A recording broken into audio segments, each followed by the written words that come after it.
sorry for what I have put you through. If you're like me, you're most likely your biggest critic. And without realizing it, that takes up so much of your energy. And today, I want us to start working on changing that. The techniques I'm gonna chat about today might be techniques that you're familiar with, or perhaps you've never heard of them before. If you're new to my channel, welcome. I discuss topics which lie close to my heart on this page, and sometimes I even do a bonus video and share little snippets of my life, and I hope that you will come along for the ride. Even though my videos aren't made only for parents, I do try and make them as parent friendly as possible. And by this I mean, if you are a busy person and you've got a lot going on in your life, I try and make this type of advice easy to incorporate in your life if you are an extremely busy person. If you enjoy this type of content, please subscribe to my channel. I would love to have you join this community, and remember to hit that thumbs up button, which then lets me know what type of content you enjoy and what I need to make more of. Also remember to turn on your notification button so that you will be notified whenever I release a new video.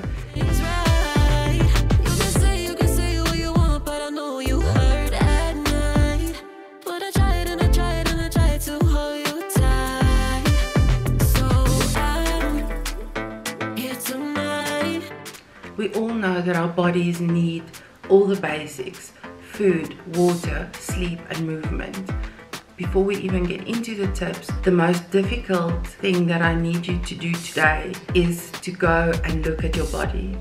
And oh yes, I'm talking about full on naked, in all its glory. Go and stand in front of a mirror. For some reason, we as human beings try to hide our bodies, and it's so weird because we are the only species on earth who try and do this. If it is too difficult for you to go and stand in front of a mirror all naked for the first time, try something that's going to make you more comfortable with your body first. Something like getting ready in front of a small mirror in the mornings, or walking naked in your house.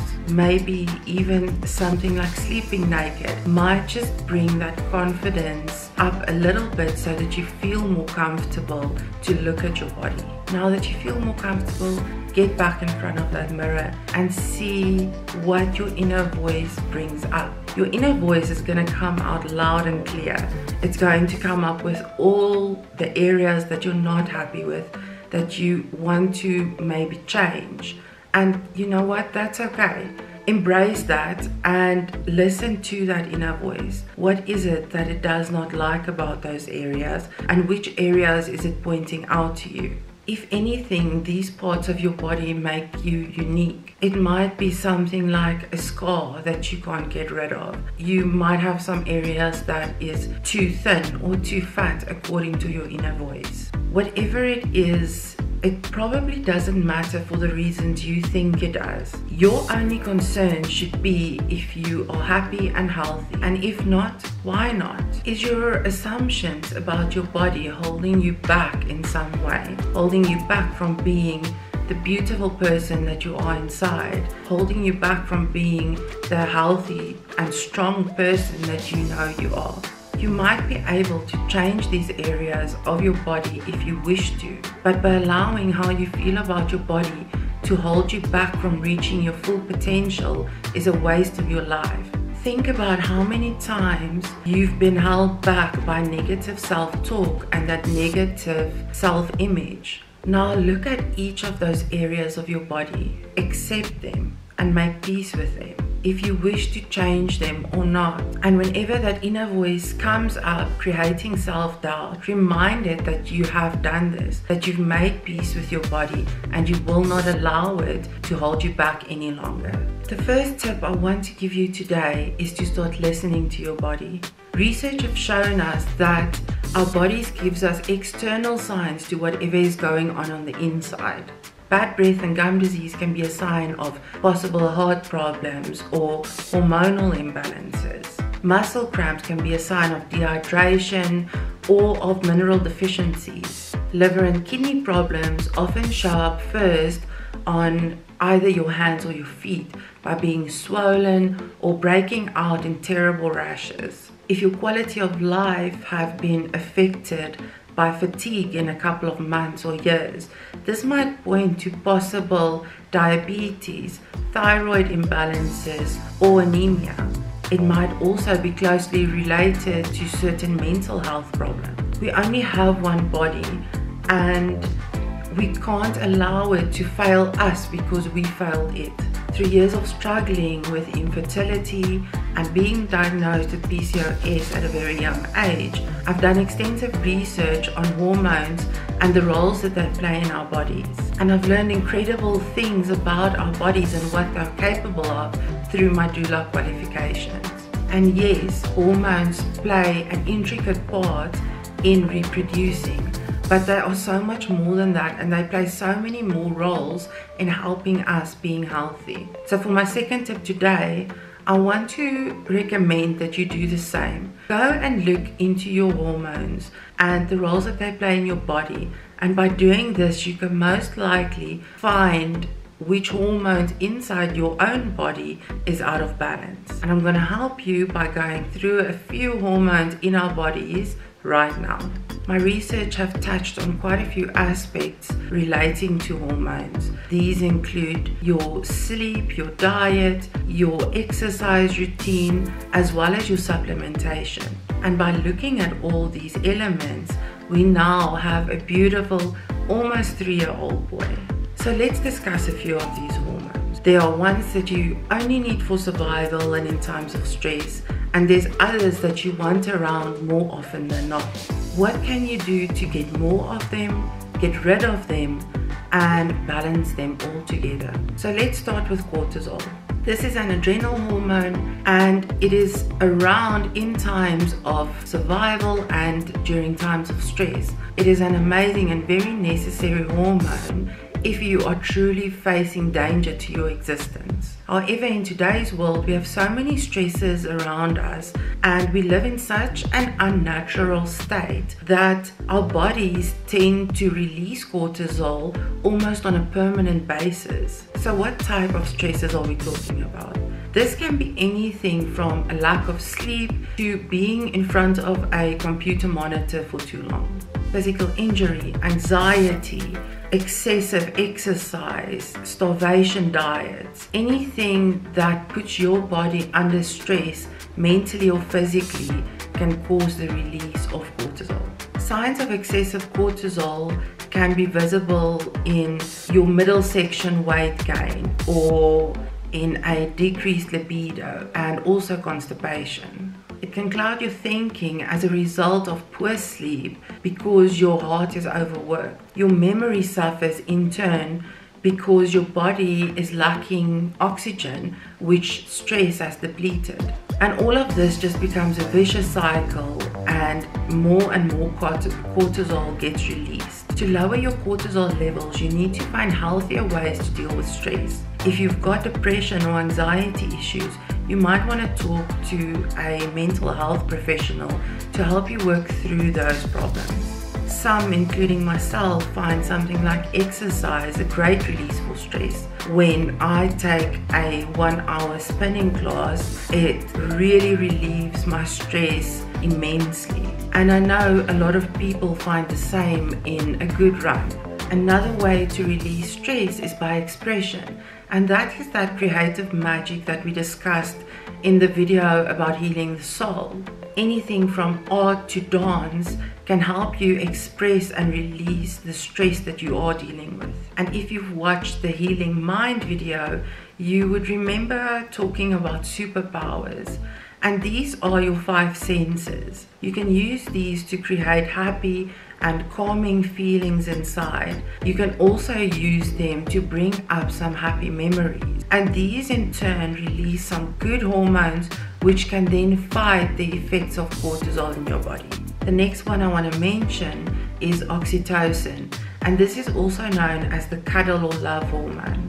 And this hormone is excellent not only for your body but also for your mind and soul. Oxytocin makes you feel good, warm and grounded, and also connected to others and the world around you. I'm sure you've guessed that this is the key hormone during sex, and also, not surprisingly, during labor and birth. This hormone is what makes us want to trust others, and it is essential for connecting with others emotionally and physically. So what releases oxytocin? You might have guessed this, but yes, it is being close to other people. Not the ones who stress you out, the ones who you love and adore. I've personally felt a rush of oxytocin when I was with someone and we were having a discussion where we both felt really strongly about certain topics. And it felt as though time just stood still for 1 second, and I could almost feel sunshine pulsing through my veins. In that moment, I just felt so connected to that person and so happy and grateful that they were alive and in my life. And this was not a romantic connection either. So don't think that oxytocin is only there when the candles are burning and there's romance in the air. You might have heard of endorphins before. This hormone creates a euphoric effect, which a lot of people can get addicted to and start chasing more and more. Endorphins get triggered by pain, laughter, a delicious meal, an amazing workout, and of course sex. They benefit your body by creating an energizing and positive outlook on life. They also boost pleasure and can actually relieve pain. Endorphins improve your ability to sleep, and this in turn fights the effects of cortisol in your body.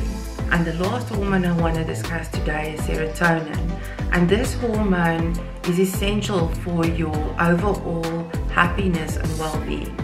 Serotonin gets triggered by simple things like sunlight and movement. If it is balanced correctly, it will regulate your moods and improve your sleep cycles. It will also help you have better digestion. The third tip I want to discuss today is to try and get rid of as many toxins in your life as possible. These toxins is most likely present in your makeup, your body products, your home cleaning products, and also of course in our environment. They disrupt our endocrine system, and they also have a terrible effect on our health. Now, I fully understand that switching to all natural products can be an expensive change, and it can also be a very stressful one. I am still not there, and most days I feel like this isn't even in sight. But then I remind myself that I'm trying my best to stay informed and to be aware of anything that I bring into our home. And that is good enough. Start small and start simple. Something that you can have a look at is to try and avoid the word fragrance in products. Companies use this word to hide ingredients which isn't otherwise specified. Young Living has some excellent body care products as well as home cleaning products which have been tested and is toxin free. I've seen many brands out there claiming to be all natural, so feel free to go out and try them. If your budget is tight, try and incorporate something like white vinegar into your home. It is extremely effective, and there are all kinds of recipes online for different uses. I often add essential oils to my white vinegar so that I don't just clean my home, but I actually add some health benefits to my cleaning products. And for your personal care, try something simple like switching out your conditioner for apple cider vinegar, and the next time you are replacing your shampoo, try and pick something that is sulfate free and also fragrance free. Just take it one small step at a time and try not to overwhelm yourself or your budget with this decision. If you're a parent like me, or you someone with an extremely busy life, you know that we don't always have the time to spend hours in the gym or even find 30-40 minutes to go for a run. And that's why my fourth tip for today is a simple 5-minute pose. You can do this pose once a day. It can be when you wake up in the morning or before you go to bed at night. And this pose is as simple as putting your legs up against the wall. To do this, sit down on the floor next to a wall with your left or right side facing the wall. your legs straight out in front of you. And now lie down on your back. While you lie down, also shift your body so that your bum and your legs turn towards the wall. Now rest your legs against the wall as closely and as parallel as is comfortable for you. Spread your arms far out away from your body and flat on the floor. Now you stay here for 5 minutes. Close your eyes and take a moment to think about your day, what you have planned for your day, or how your day might have gone. Also, maybe what you're feeling inside your body at this very moment. We hold a lot of anxiety and stress in our hips, and by doing this restorative pose, you can start to release some of those feelings and some of that built up anxiety, and at the same time improve your health. This pose sends blood to your core, it eases stress, it relieves your nerves, it helps you sleep, relieves swollen ankles and legs, and it also helps for headaches and better digestion.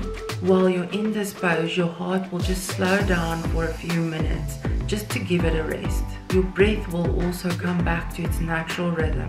If you have a little bit more time, you can try different variations of this pose. One being where your legs are facing the ceiling, like I've explained. Stay in this pose for 2 minutes before you move on to the next one. Start bending your knees away from each other. Now press the soles of your feet against one another. Still keep your legs open and pressed against the wall as far as it's comfortable for you. Now stay in this pose for another 2 minutes. To move on to the next pose, you simply need to open your legs completely to create a V. Your legs still resting against the wall. Stay here for another 2 minutes. And when you're ready, slowly put your legs back down on the floor by turning your body and get up gently. And for my last tip today, I want you to look at your supplementation. Supplements are not just supplements. The vitamins and minerals that you are taking needs to be in a certain form for your body to absorb them. And some vitamins and minerals need others to help your body absorb them. You can easily ask your doctor to help you test for deficiencies. However, by doing some research, listening to your body, looking at the signs that your body is giving you, you can also quickly start pinpointing which vitamins and minerals you are deficient in. I've mentioned this in a blog on my website, but my favorite supplements are the Manatech range. The food and drinks that we consume today are not the same as the ones we did 10 years ago. Over the years, our food has become less nutritious and we need to consume more of it in order to get the same benefits. So to make up for that loss in our food, we need to use good supplementation. But whichever supplements you are using, make sure that they are helping your body become stronger and healthier, and that you are not quite literally just sending money down the drain because your body cannot absorb them. Alright, and that is all for my video today. I hope that you have found this video informative and that I've shed some light on a few simple ways that you can start to heal your body in 2021. Don't forget to comment below on your thoughts, and if there's something that stood out for you that you might want me to elaborate on in a future video, please feel free to mention that in the comments below. And please remember that I'm not a professional in any of the areas which I talked about today. These are purely from my own opinion, my own research, and my own experience. Remember to take a moment today to pause, breathe, and choose. Sending you lots of love and good vibes. Bye guys.